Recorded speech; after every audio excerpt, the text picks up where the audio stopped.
Hi, I'm Tim. I'm here with the Purdue Aquaponics, the BiG project at Purdue. This is our greenhouse that you'll be taking a look at shortly, and it'll be about learning about aquaponics, what it is, some of the safety concerns with it, including food safety, and how we are a zero waste facility, meaning that we produce only inputs and we have outputs that are used as commercial inputs.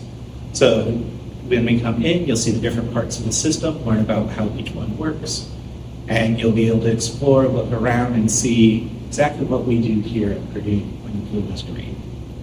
Go on in. Thank you, Tim, for the introduction.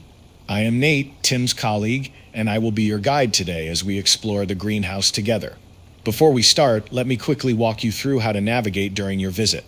To look around the greenhouse, hold down the right mouse click and drag your view. You can also move using the WASD keys or the arrow keys on your keyboard. As you explore, you will notice information icons placed throughout the greenhouse. Go ahead and click on it using the left mouse click or press the Enter or Spacebar key. I will be here to give you more details on what you are seeing. At any time, you can use the controls in the top right corner to pause my voice or the greenhouse sound. Are you ready to explore? Take your time, look around, and enjoy discovering how blue food can truly be green.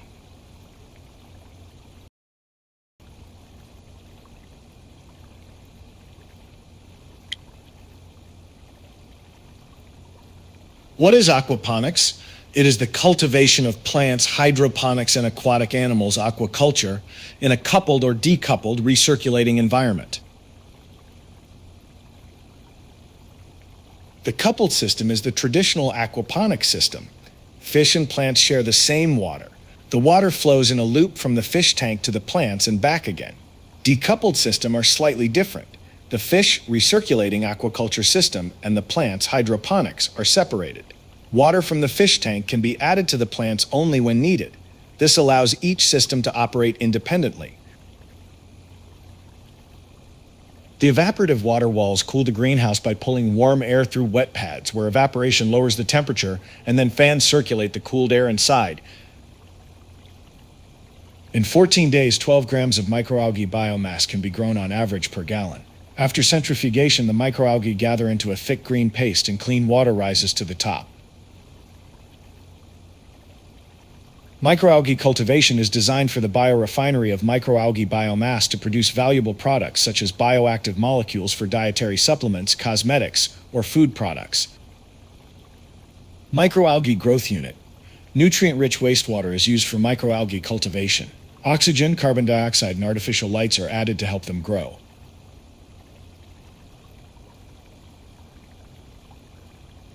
Water quality is crucial for keeping fish and plants healthy. The biofilter contains bacteria, Nitrosomonas and Nitrobacter, that convert ammonia from fish waste and uneaten food into nitrate, which plants can use to grow. What type of aquaponic system are you looking at? Deep water culture type WC, also called the raft method or floating system.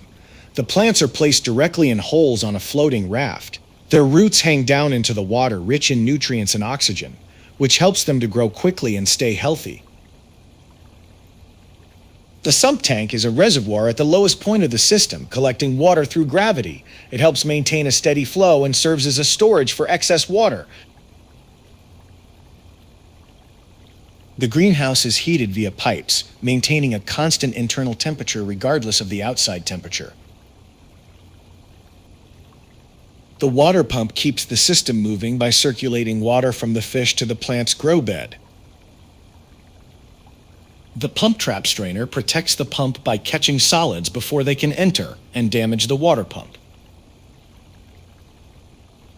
The air pump provides air to the biofilter to help bacterial growth and agitation of the biofilter media.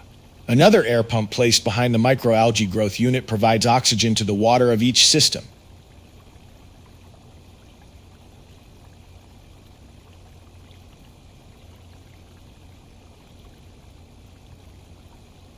What is the difference between a coupled and decoupled system?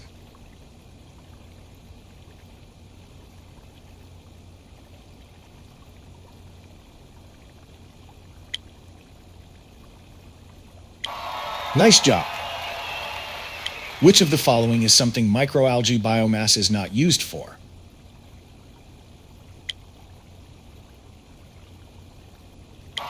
Nice job. Each grow bed is 20 square foot, made from BPA-free, food-safe resins and pigments with 12 inches of water depth. Only food-safe plastics should be used in aquaponics. Some plastics can release harmful chemicals into the water, harming fish and plants. In our systems, we grow Muir and Salvius lettuce. Other plants can grow in aquaponics, for example, leafy greens, tomatoes, peppers, melons, strawberries, herbs, and even flowers or hemp. In our greenhouse, lettuce takes about 3 to 5 weeks to grow, depending on lighting and temperature.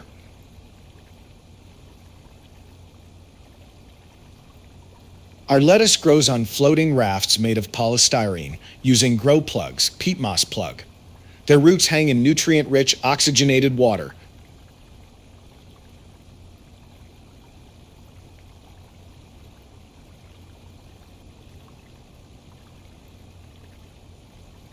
Lettuce needs personal space, so we space them 8 inches between rows and 3 inches between plants. Can I grow melons using aquaponics?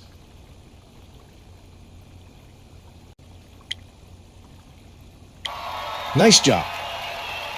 Do the environmental conditions inside of the greenhouse affect the plant's growth? Nice job. What harmful compounds bacteria convert into valuable nitrate for the plants in the biofilter? Nice job.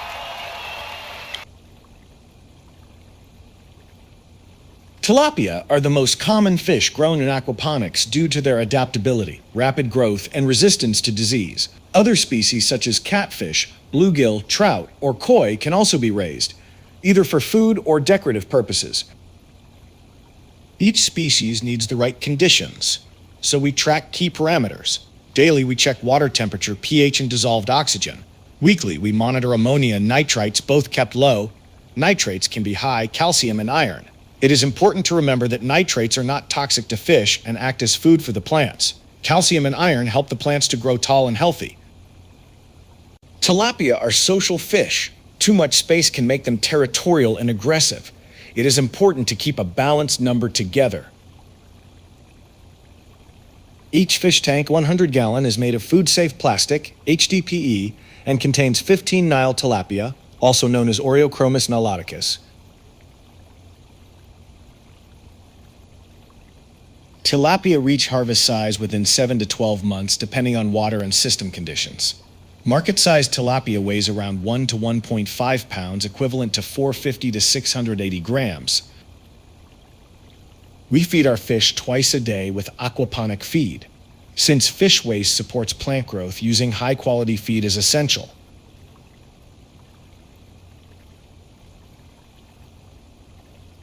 Fish-to-plant ratio is important in aquaponics. The number of fish, amount of feed, and amount of grow space are all interconnected. The final ratio will depend on your specific setup.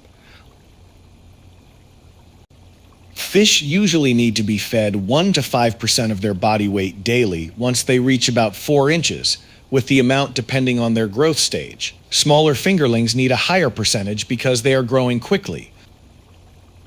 How much feed does a fish need daily? Nice job. What parameters are important to measure for the health of fish and plants?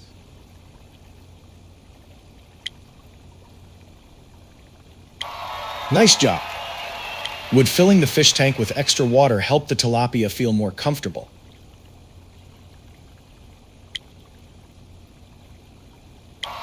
Nice job.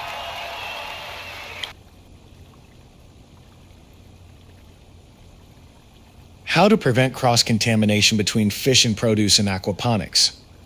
Keep all tools and equipment either separate or sanitized. Make sure employees follow hand washing, cleaning, and protective clothing procedures. During harvest, keep roots and water away from the edible parts of the produce. Avoid splashing water touching the roots or water during production. If it happens, wash your hands before handling the edible parts of the plant to prevent contamination. Potential sources of contamination in an aquaponics system include seed quality, seedling growth media, water quality, fish feed, the production environment, and the workers' hygiene. Lettuce is often eaten raw, which increases the risk of contamination. Harmful bacteria such as E. coli stech can be present in the fish waste, water, and on plant roots. Following strict food safety practices helps keep the product safe. If the roots are packaged with the crop, the water used to grow it must be free of any detectable generic E. coli in 100 milliliter. The plants should not be kept in the same tank as the fish. At a minimum, water flowing between the fish tanks and plant areas must be filtered to remove solid waste, as accumulated solids can clog plant roots. What can be a potential source of contamination during the harvest in aquaponic systems? Nice job. Do employees working in the greenhouse create food safety risks for the products? Nice job. Congratulations on finishing the exploration. If you missed something along the way, feel free to jump back in and explore again.